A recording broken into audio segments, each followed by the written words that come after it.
हाँ तो बच्चों हम लोग पढ़ेंगे हेलो एल्केन में बहुत ही इंपॉर्टेंट और interesting reaction nucleophilic substitution reaction. Nucleophilic substitution reaction जाने से पहले हम लोग समझते हैं जो कार्बन और हाइड्रोजन का बॉन्ड होता है उसमें आपकी पोलैरिटी होती है, जिस पोलैरिटी की वजह से आपका हाइड्रोजन कार्बन से इलेक्ट्रॉन को अपनी तरफ अट्रैक्ट करता है और इसी का फायदा हटा के आपका एक न्यूक्लियोफाइल इस दूसरे न्यूक्लियोफाइल को इसकी जगह से हटाता है और एक कंपाउंड का फॉर्मेशन करता है। इसी रिएक्शन को हम लोग कहते हैं न्यूक्लियोफिलिक सब्स्टिट्यूशन रिएक्शन। जिसको पता नहीं कि ये न्यूक्लियोफाइल होता क्या है तो उसको हम न्यूक्लियोफाइल के बारे में थोड़ा सा आपको बताते हैं। न्यूक्लियोफाइल, तो न्यूक्लियोफाइल क्या होता है नाम में पता है। न्यूक्लियो मीन्स होता है न्यूक्लियस और फाइल्स मीन्स होता है लविंग। मतलब अगर हम इसको पूरा ओपन करते हैं तो हम लोग कहते हैं न्यूक्लियस लविंग स्पीसीज। जितने भी न्यूक्लियस लविंग स्पीसीज होंगे सबके सब क्या कहलाते हैं, आपके न्यूक्लियोफाइल कहलाते हैं। जैसे न्यूक्लियस लविंग कौन होंगे, न्यूक्लियस लविंग वही होंगे जिसके पास या तो लोन पेयर इलेक्ट्रॉन होगा और या तो उस मॉलिक्यूल पे कहीं ना कहीं आपका नेगेटिव चार्ज प्रेजेंट होगा। क्योंकि न्यूक्लियस के पास पॉजिटिव चार्ज होता है उसके पास वही जाने की कोशिश करेगा जिसके पास या तो एक्स्ट्रा लोन पेयर इलेक्ट्रॉन होंगे या तो उसके पास क्या होगा, आपका नेगेटिव चार्ज होगा। तो न्यूक्लियस लविंग स्पीसीज को हम लोग क्या कहते हैं बेटा, न्यूक्लियोफाइल कहते हैं। तो आपका ये न्यूक्लियोफाइल है जिसको हमने कहा जैसे हमारे पास है OH माइनस आपका न्यूक्लियोफाइल, आपके पास है Cl माइनस आपका साइनाइड न्यूक्लियोफाइल, आपके पास NC है आपका आइसोसाइनाइड न्यूक्लियोफाइल। ऐसे दुनिया भर के आपका अमोनिया भी ले सकते हो, NH3 ले सकते हो क्योंकि अमोनिया के पास भी नाइट्रोजन के पास लोन पे इलेक्ट्रॉन होता है। आपका वाटर भी आपके एक न्यूक्लियोफाइल की तरह एक्ट करता है क्योंकि यहाँ ऑक्सीजन के पास लोन पेयर इलेक्ट्रॉन होते हैं। तो कोई भी स्पीसीज जो इलेक्ट्रॉन पेयर किसी को दे सकता है उसी को हम लोग कहते हैं न्यूक्लियोफाइल। अब यहाँ आपका हाइड्रोजन भी पूरी तरह से न्यूक्लियोफाइल तरह काम करता है। F माइनस हो गया, Cl माइनस हो गया, Br माइनस हो गया, I माइनस हो गया, all are act as a nucleophile. ये सब आपका न्यूक्लियस लविंग स्पीसीज हैं, इसीलिए इन सबको हम एक नाम से जानते हैं जिसको कहते हैं हम लोग न्यूक्लियोफाइल। तो आपका सिंबल कुछ हो नहीं रहा है। आप देखिए यहाँ जो हाइड्रोजन है ये भी आपका एक न्यूक्लियोफाइल है और यहाँ कोई भी कमिंग न्यूक्लियोफाइल आ गया, OH माइनस आ गया, Cn आ गया, NC आ गया, अमोनिया आ गया, वाटर आ गया, ये कोई भी न्यूक्लियोफाइल दूसरे न्यूक्लियोफाइल को यहाँ से क्या कर रहा है, हटाएगा और हटाएगा उसके बाद आपको एक नए प्रोडक्ट का फॉर्मेशन होगा। और प्रोडक्ट कैसे बना है, एक न्यूक्लियोफाइल ने दूसरे न्यूक्लियोफाइल को उसकी जगह से सब्स्टिट्यूट किया है, इसीलिए इस रिएक्शन का नाम है न्यूक्लियोफिलिक सब्स्टिट्यूशन रिएक्शन। अब ये जो न्यूक्लियोफिलिक सब्स्टिट्यूशन रिएक्शन है बेटा ये दो तरह से होता है, एक को SN1 कहते हैं, एक को हम लोग SN2 कहते हैं। तो आपका इस जो लेक्चर में मैंने पहले ही थंबनेल में क्लियर कर दिया कि इस पूरे रिएक्शन में हम लोग SN1 के बारे में क्या करेंगे, सीखेंगे, SN1 होता क्या उसके बारे में जानने की कोशिश करेंगे। तो वन बाय वन हम लोग सबसे पहले रिएक्शन को देखते हैं। पहला जो रिएक्शन होगा इसको हम लोग कहते हैं SN1 रिएक्शन। इसको पढ़ने का तरीका क्या है, यहां से पढ़ेंगे 1NS। कैसे पढ़ेंगे, 1 का मतलब होता है यूनिमॉलिक्यूलर, 1 का मतलब क्या होगा बेटा, यूनिमॉलिक्यूलर, और N तो अब NS का मतलब समझ में आ गया होगा, यूनिमॉलिक्यूलर न्यूक्लियोफिलिक सब्स्टिट्यूशन। तो यूनिमॉलिक्यूलर न्यूक्लियोफिलिक सब्स्टिट्यूशन रिएक्शन मतलब यूनिमॉलिक्यूलर का मतलब होता है ऐसा केमिकल रिएक्शन जिसकी मॉलिक्यूलरिटी कितनी होती है, 1 होती है, उसको हम लोग कहते हैं यूनिमॉलिक्यूलर रिएक्शन। मतलब rate of chemical reaction depend upon only one molecule, केवल और केवल एक मॉलिक्यूल पे डिपेंड कर रहा है, इसीलिए हम इसको क्या कहते हैं, यूनिमॉलिक्यूलर रिएक्शन कहते हैं। थोड़ा एक मैं रिएक्शन करके बताता हूं, थोड़ा सा आपको बताने की कोशिश करता हूं। आपका देखिए आपका जो SN1 रिएक्शन है ये आपका 2 स्टेप में होता है। रिएक्शन कितने स्टेप में होता है, 2 स्टेप में होता है, जिसमें आपका पहला स्टेप आपका स्लो होता है। स्टेप की बात करेंगे तो आपका जो फर्स्ट स्टेप है, फर्स्ट जो आपका स्टेप होगा रिएक्शन का वो आपका स्लो होता है। स्लो के साथ साथ आपका यही आपका रिएक्शन कैसा होता है, आपका रिवर्सेबल होता है। और आपने केमिकल काइनेटिक्स में पढ़ रखा है कि आपका किसी भी केमिकल रिएक्शन में, किसी भी रिएक्शन मैकेनिज्म में जो आपका स्टेप स्लो होगा उसी स्टेप से हम उस केमिकल के रेट को क्या करते हैं, डिटरमाइन करते हैं। रेट मतलब होता है change of concentration per unit time. Reactant के कंसंट्रेशन या प्रोडक्ट के कंसंट्रेशन में होने वाले चेंज को पर यूनिट टाइम को हम लोग रेट ऑफ रिएक्शन कहते हैं। और किसी केमिकल रिएक्शन का रेट तभी हम डिटरमाइन करते हैं जब वो आपका रिएक्शन कैसा होता है, आपका स्लो होता है। तो आपका जो आपका SN1 रिएक्शन है उसमें पहला स्टेप जो होता है स्लो होता है, रिवर्सिबल होता है, इसीलिए हम फर्स्ट स्टेप को एक और नाम से कह सकते हैं rate determining step, rate determining step. तो जो आपका रेट डिटरमाइनिंग स्टेप है वो आपका क्या है, आपका फर्स्ट स्टेप है, क्योंकि फर्स्ट स्टेप आपका क्या होता है, स्लो होता है। तो अभी हम लोग रिएक्शन करके देखेंगे। सेकेंड स्टेप क्या होता है, सेकेंड स्टेप आपका, अगर हम सेकेंड स्टेप की बात करते हैं तो ये सेकेंड स्टेप आपका फास्ट होता है। सेकेंड स्टेप क्या होता है, आपका फास्ट होता है, और इस स्टेप में आपका जो भी कमिंग न्यूक्लियोफाइल है वो आपका जो भी कार्बन जिसके ऊपर पॉजिटिव चार्ज आ रहा है उसके ऊपर क्या करता है, अटैक करता है। तो चलो हम लोग इसको करके देखते हैं। हमने एक आपका एल्किल हैलाइड लिया है, आप देखिए यहाँ आपका एक क्या है बेटा, एल्किल हैलाइड है, जिसमें हमने यहाँ आपका हाइड्रोजन लगा रखा है। अब हमको पता है कि कार्बन और हाइड्रोजन की बात करेंगे तो हाइड्रोजन कार्बन से इलेक्ट्रॉन को अपनी तरफ पुल करता है, जिसकी वजह से यहाँ आपका एक नेगेटिव चार्ज आएगा और यहाँ आपका एक पॉजिटिव पार्शियल चार्ज आएगा। और किसी सॉल्वेंट की वजह से, सॉल्वेंट के बारे में हम बाद में डिस्कस करेंगे, किसी भी सॉल्वेंट की वजह से आपका एक कार्बन हाइड्रोजन बॉन्ड क्या कर जाएगा, टूट जाएगा। और ये आपका स्टेप बहुत ही क्या होता है, स्लो होता है, रिवर्सिबल होता है। और कार्बन के ऊपर आपका देख सकते हैं एक पॉजिटिव चार्ज यहाँ आके प्रेजेंट हो जाएगा। और कार्बन जिसपे पॉजिटिव चार्ज होता है, कार्बन जिसपे पॉजिटिव चार्ज हो और जिसके आउटर मोस्ट शेल में 6 इलेक्ट्रॉन प्रेजेंट होते हैं उसको हम लोग कार्बोकैटायन कहते हैं। तो एक पॉइंट और आपको यहां मिल जाता है कि आपका जो SN1 है, इस रिएक्शन का जो इंटरमीडिएट बनता है उस इंटरमीडिएट का नाम क्या है, कार्बोकैटायन। मैं लिख देता हूं, कार्बोकैटायन इंटरमीडिएट फॉर्म। यहां जो आपका इंटरमीडिएट बनता है उस इंटरमीडिएट का नाम है कार्बोकैटायन, और यहां से आपका निकल जाएगा X माइनस, मतलब जो हैलाइड माइनस है यहां निकल जाएगा। ये आपका रिएक्शन का पहला स्टेप कहलाता है, इसको हम लोग फर्स्ट स्टेप कहते हैं। और फर्स्ट स्टेप हमेशा कैसा होता है, आपका स्लो होता है, रेट डिटरमाइनिंग होता है, और पहले स्टेप से आपको एक इंटरमीडिएट मिलता है जिसका नाम है कार्बोकैटायन। अब देखिए भैया, जिस रिएक्शन में कार्बोकैटायन इंटरमीडिएट मिलेगा उस रिएक्शन में रीअरेंजमेंट पॉसिबल हो जाएगा। क्या पॉसिबल हो जाएगा, रीअरेंजमेंट पॉसिबल हो जाएगा। हम लोग इस बात को रिएक्शन से करके सीखेंगे, फिलहाल हम लोग पॉइंट समझने की कोशिश करते हैं। तो आपके इतने सारे पॉइंट हो गए पहले स्टेप में। दूसरा स्टेप की बात करेंगे तो स्टेप नंबर 2 में अगर हम लोग यहाँ जाते हैं, यहाँ लिखते हैं स्टेप नंबर 2। स्टेप नंबर 2 में आपका होगा attack of nucleophile, attack of nucleophile. आप देख सकते हो कि आपका जो रिएक्शन हो रहा है उस रिएक्शन में न्यूक्लियोफाइल कब आ रहा है, न्यूक्लियोफाइल तब आ रहा है जब आपका कार्बोकैटायन का फॉर्मेशन हो जा रहा है। न्यूक्लियोफाइल फालतू में बैठा हुआ नहीं कि न्यूक्लियोफाइल पहले आएगा। आपका SN1 रिएक्शन में न्यूक्लियोफाइल का आना तभी होगा जब हमारे रिएक्शन में कार्बोकैटायन का फॉर्मेशन हो जाएगा। जब तक कार्बोकैटायन नहीं बनेंगे तब तक न्यूक्लियोफाइल रिएक्शन में दिखेगा ही नहीं।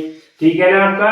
तो आपका ये देख सकते हैं, आपका ये जो आपका इंटरमीडिएट बना, जिस इंटरमीडिएट को हम लोग कार्बोकैटायन के नाम से जानते हैं, इसी इंटरमीडिएट पे कोई भी एक न्यूक्लियोफाइल आके अटैक करेगा, और ये जो अटैक होगा बहुत ज्यादा फास्ट होने वाला है। और अगर फास्ट रिएक्शन होता है तो इरिवर्सिबल होता है, और ये अगर ये इरिवर्सिबल है, फास्ट है, तो कभी भी हम इस रिएक्शन से रेट डिटरमाइन नहीं कर पाएंगे। तो इस तरह से आपका एक प्रोडक्ट का क्या हो जाएगा, फॉर्मेशन हो जाएगा, यानी यू आपका ये बन गया। आपका ये जो कंप्लीट रिएक्शन हुआ है, इसी रिएक्शन को हम लोग बेटा न्यूक्लियोफिलिक सब्स्टिट्यूशन रिएक्शन के नाम से जानते हैं। अब अगर हम बात करेंगे मॉलिक्युलरिटी का, तो हम लोग ये स्टेप स्लो है, इस स्टेप से अगर हम लोग रेट डिटरमाइन करेंगे तो रेट इज इक्वल टू आपका हो जाएगा कि active mass of this alkyl halide, और इसके पावर अगर हम 1 रखते हैं तो आप देख सकते हैं इस रेट डिटरमाइनिंग स्टेप में इसका मात्र यूनिमॉलिक्युलरिटी, आपका मॉलिक्युलरिटी केवल 1 नहीं है।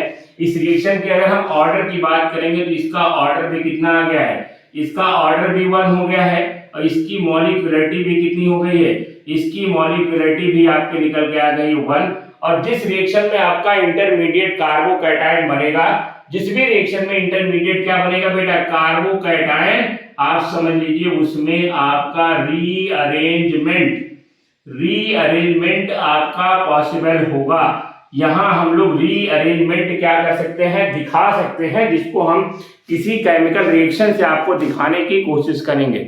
और इम्पोर्टेंट बात, अगर हम कार्बोकैटायन की बात करेंगे तो सबसे बेहतरीन कार्बोकैटायन जो प्रोडक्ट बनाता है वो टर्सरी कार्बोकैटायन है, फिर आपका सेकेंडरी है, फिर 1 डिग्री है। इसी तरह से अगर हम एल्किल हैलाइड के रिएक्टिविटी की बात करते हैं, किसी भी एल्किल हैलाइड की रिएक्टिविटी की बात करते हैं SN1 में, तो यहाँ मैं लिखता हूँ रिएक्टिविटी की अगर हम बात करेंगे एल्किल हैलाइड का, तो सबसे बढ़िया जो प्रोडक्ट बनाएगा एल्किल हैलाइड आपका, ये जो एल्किल हैलाइड है ये आपका सबसे बढ़िया प्रोडक्ट 3 डिग्री, फिर 2 डिग्री, फिर आपका कौन बनाएगा 1 डिग्री। तो आप रिएक्टिविटी आप एल्किल हैलाइड इन SN1 रिएक्शन आपका टर्सरी होगा, सेकेंडरी होगा और प्राइमरी होगा।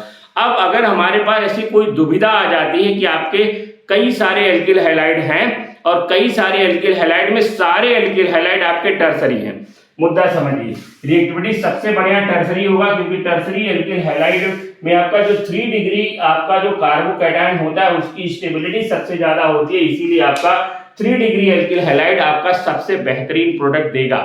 ये बात आपको एकदम समझ में आना चाहिए। ऐसा इसलिए हो क्योंकि इंटरमीडिएट की वजह से ऐसी कहानी हो रही है।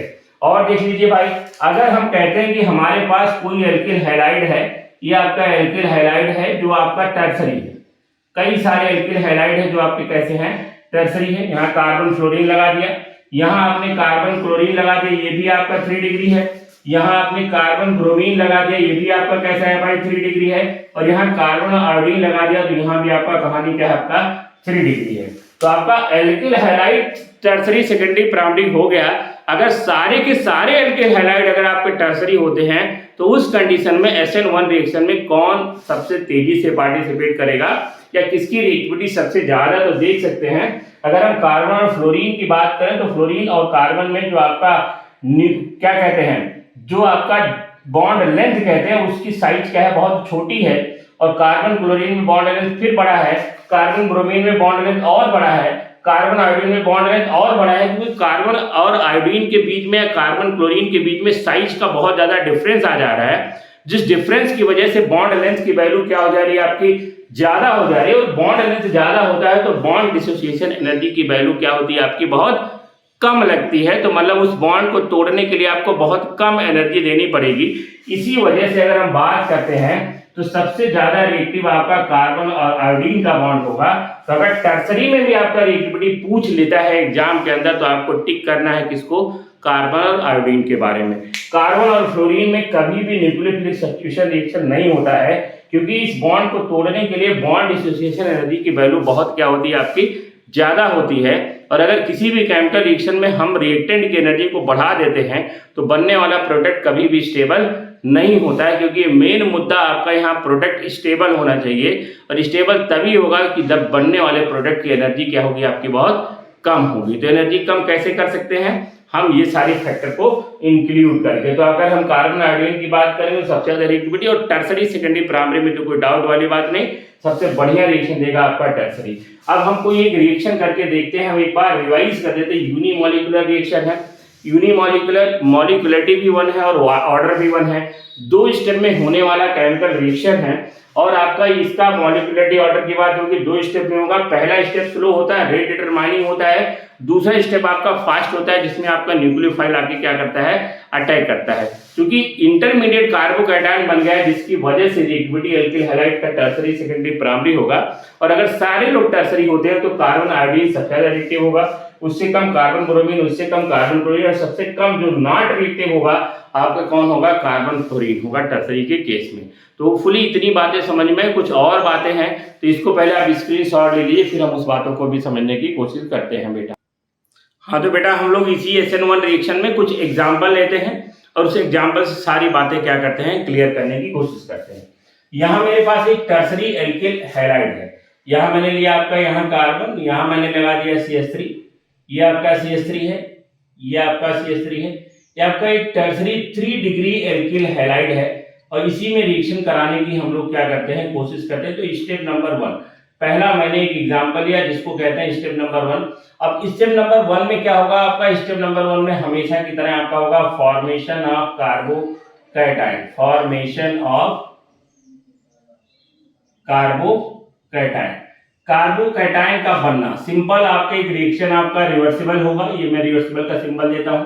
यहां कार्बन आपका कार्बन से हाइड्रोजन इलेक्ट्रॉन को विड्रॉ करेगा, जिसकी वजह से आपके जो कार्बन है इसके ऊपर आएगा पॉजिटिव चार्ज, ये आपका CH3, ये आपका CH3, ये आपका CH3, और ये बनके तैयार हो जाएगा जिसको कहते हैं 3 डिग्री कार्बोकैटायन। क्या कहते हैं भैया?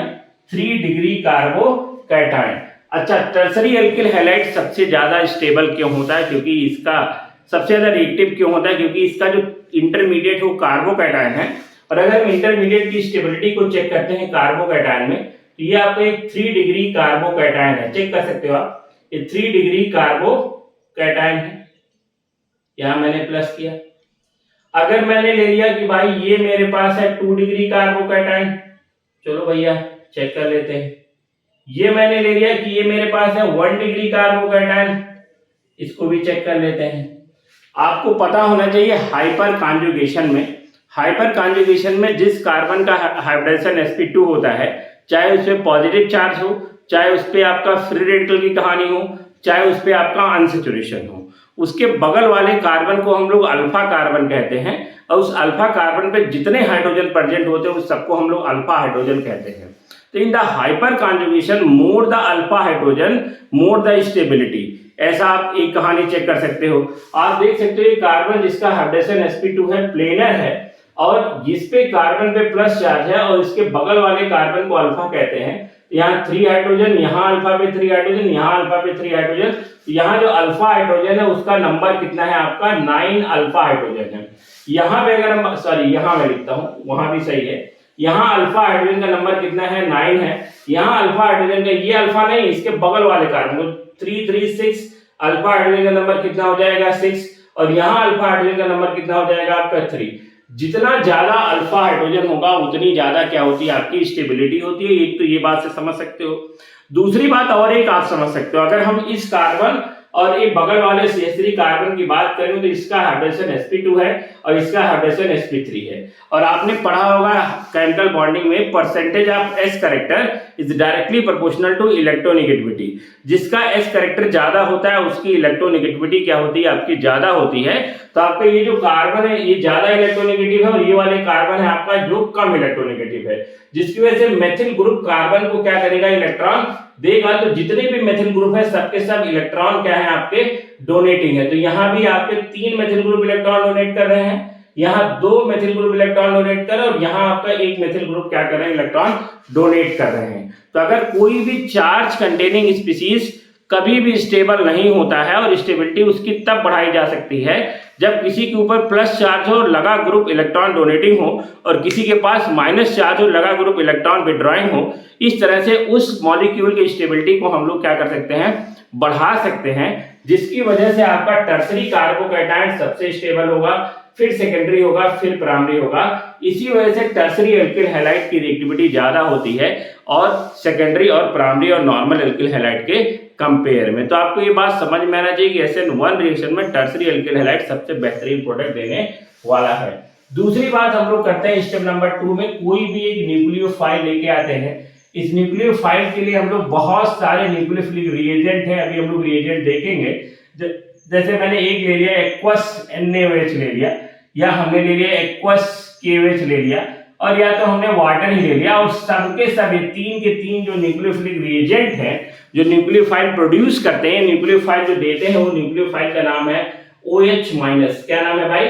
OH- हाइड्रोक्सिल आयन आपका प्रोड्यूस करते हैं। This is the nucleophile. ये न्यूक्लियोफाइल सीधा सीधा सामने से आके रिएक्शन करेगा। सामने से आके क्यों रिएक्शन करेगा? क्योंकि जितने कम डिस्टेंस पे 2 अपोजिट चार्ज होंगे उतना बढ़िया अट्रैक्शन होगा, और जितना बढ़िया अट्रैक्शन होगा आपका बॉन्ड उतना ज्यादा क्या बनने वाला है? मजबूत बनने वाला है और रिएक्शन आपका फास्ट होने वाला है। तो आपका टर्सरी कार्बोकैटायन 3 डिग्री कार्बोकैटायन जो यहाँ आपका बना है इंटरमीडिएट, इस 3 डिग्री कार्बोकैटायन को हम किसी एक न्यूक्लियोफिलिक रिएजेंट के साथ लाते हैं। आपका यहाँ आप देख सकते हैं ये आपका एक न्यूक्लियोफिलिक रिएजेंट आ रहा है, और ये रिएजेंट मैंने ले लिया एक्वस NaOH। ध्यान रखिए, बहुत केयरफुल। अगर हम यहाँ एल्कोहलिक लेते हैं तो एलिमिनेशन होगा, ये मैंने बताया है प्रीवियस लेक्चर में, आप वहां जाके देख सकते हैं लेक्चर नंबर 4 को, है ना। तो यहाँ आपका आ गया एक्वस NaOH, और आपको ये पता है कि आपके न्यूक्लियोफाइल प्रोड्यूस करेगा। यही न्यूक्लियोफाइल इस कार्बन की तरफ क्या करेगा, आपका पॉजिटिव चार्ज की तरफ अट्रैक्ट होगा, और अट्रैक्ट होगा आपका यहाँ बढ़िया फास्ट इरिवर्सिबल आपका प्रोडक्ट बन जाएगा। इस प्रोडक्ट का नाम है आप 2-मेथिल प्रोपेन 2-ऑल। नाम क्या है, 2-मेथिल प्रोपेन 2-ऑल। और पूरा कंप्लीट करना चाहते हैं तो यहाँ से Cl माइनस बना है, यहाँ पे आपका Na प्लस है, दोनों मिलके बना लेंगे क्या, आपका NaCl, और आपका इस तरह से पूरा का कंप्लीट SN1 रिएक्शन हो जाएगा। और इस रिएक्शन में 100% आपका रीअरेंजमेंट पॉसिबल है। अगर किसी कंपाउंड में, किसी भी कार्बन कंटेनिंग कंपाउंड में, आप देख सकते हो, अभी मैं मिटा के बताता हूँ, पहले आप इस बात को पूरी तरह से नोट कर लीजिए, फिर हम अगले 2 केस और बताते हैं, और इस 2 केस के साथ आपका पूरा कंप्लीट SN1 क्या हो जाएगा, आपका फिनिश हो जाएगा। तो आप इसका एक स्क्रीनशॉट ले लीजिए बेटा। अब आप देख सकते हैं बेटा, रीअरेंजमेंट रिएक्शन में पहला केस लेके दिखाता हूं। आप देखिए, आपका ये आपका 1-क्लोरो-2-मेथिल आपका प्रोपेन है। सिंपल, आपको कुछ करना नहीं है, आपको जो जैसे आप जानते हो वैसे रिएक्शन को कराना है। स्टेप नंबर 1 आपका स्लो होगा, रिवर्सिबल होगा, और कार्बोकैटायन का फॉर्मेशन होगा। तो यही काम हम लोग करते हैं। यहाँ देखिए, कार्बन और हाइड्रोजन के बीच में इलेक्ट्रोनेगेटिविटी का डिफरेंस है। यहाँ आपका पहला स्टेप आपका रिवर्सिबल हुआ, पहला स्टेप रिवर्सिबल हुआ, आपका ये स्लो हुआ, और इस स्लो रिएक्शन के साथ आपका बना CH3, CH, CH3, CH2, और आपका ये प्लस बन के तैयार हो गया, और यहां से जो निकला है आपका, उसको हम लोग कहते हैं Cl माइनस। स्टेप नंबर 1, और ये आपका पहले स्टेप में होता है। अब आप उस कंपाउंड को ध्यान से देखिए, और वहां देखिए कार्बन का नेचर देखिए। जिस कार्बन पे प्लस चार्ज है, इस कार्बन आपका 1 डिग्री है, और जो कार्बन पे आपका इसके बगल वाले कार्बन की बात करें, इससे आपके 1, 2, 3 कार्बन जुड़े हैं, आपका ये कैसा है, आपका 3 डिग्री है। दोनों कार्बन से को ध्यान से आप क्या कर सकते हो, समझ सकते हो, और आप इसको देख सकते हो। इस कार्बन को देख लीजिए, आपका ये कैसा है, 3 डिग्री है, ये कार्बन आपका 1 डिग्री है, और आपको पता है कि आपका सबसे बेहतरीन जो प्रोडक्ट बनाता है वो आपका टर्सरी कार्बोकैटायन बनाता है। इस कंडीशन में बिना कुछ सोचे समझे आप रीअरेंजमेंट कराइए। रीअरेंजमेंट में कैसे कराएंगे, टर्सरी को हम लोग कार्बोकैटायन में कैसे कन्वर्ट करेंगे, आप देख लीजिए। इसी रिएक्शन में आपका क्या हो जाएगा, आपका यहाँ 3 to 1 कह सकते हो, या 1 to 2 कह सकते हो, या 3 to 1 हाइड्राइड शिफ्टिंग कह सकते हो।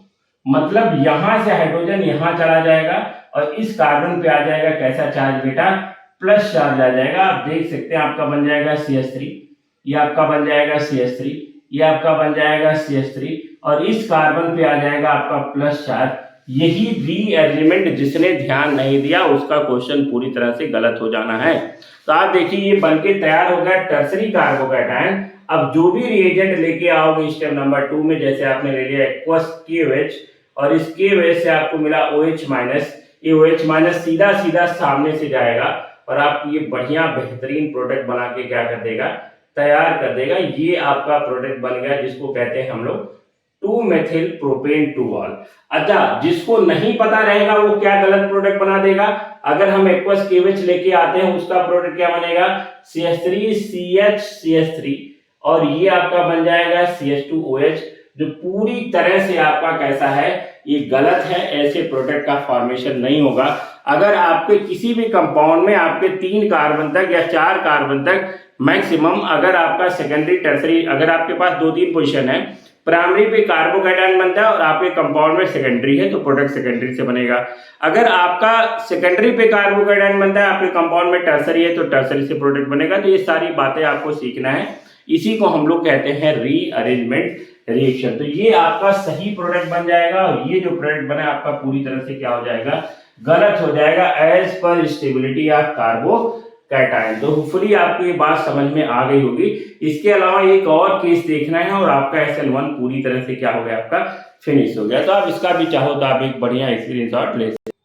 वैसे तो मैं ऑप्टिकल आइसोमर आपका अलग से एक लेक्चर लेके बताऊंगा, लेकिन मैं आपको एक केस बता देता हूं, मात्र यहाँ थोड़ा सा समझने की कोशिश करिए। इसके बाद में जो लेक्चर होगा वो केवल ऑप्टिकल आइसोमर का होगा, जिसमें मैं ऑप्टिकल आइसोमर को डिटेल में बताऊंगा। फिर भी आपने 11th क्लास में पढ़ा होगा कायरल कार्बन के बारे में। ये आपका कार्बन है जिससे आपके 3 अलग अलग लोग लगे हुए हैं। अगर सब लोग अलग अलग हैं, जैसे यहाँ एक CH3 लगा दिया, यहाँ आपने हाइड्रोजन लगा दिया, यहाँ आपने C2H5 लगा दिया और इस पे लगा दिया आपने क्या, आपने क्लोरीन लगा दिया Cl।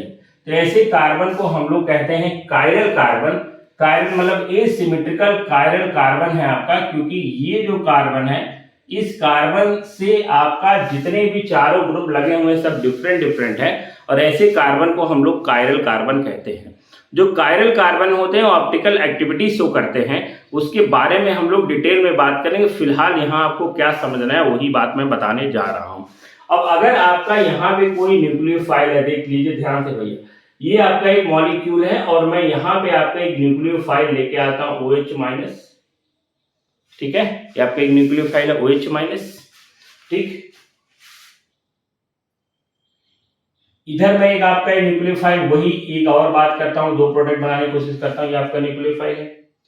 अगर आपका न्यूक्लियोफाइल जिस तरफ आपका हाइड्रोजन है या जो आपका लिविंग न्यूक्लियोफाइल है, जिस तरफ लिविंग न्यूक्लियोफाइल है उसी तरफ आपका न्यूक्लियोफाइल आता है और प्रोडक्ट आपका कुछ इस तरह से बनता है।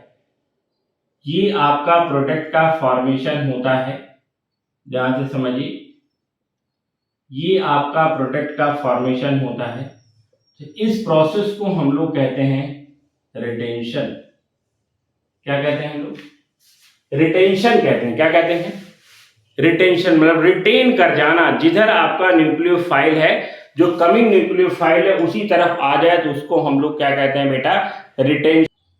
ठीक है बेटा, आप देख सकते हैं उधर आपका, जिधर आपका न्यूक्लियोफाइल अटैच है अगर उधर ही कमिंग न्यूक्लियोफाइल आता है तो इस प्रोसेस को हम लोग कहते हैं रिटेंशन, क्योंकि स्ट्रक्चर आपका जो भी था वो रिटेन हो गया है।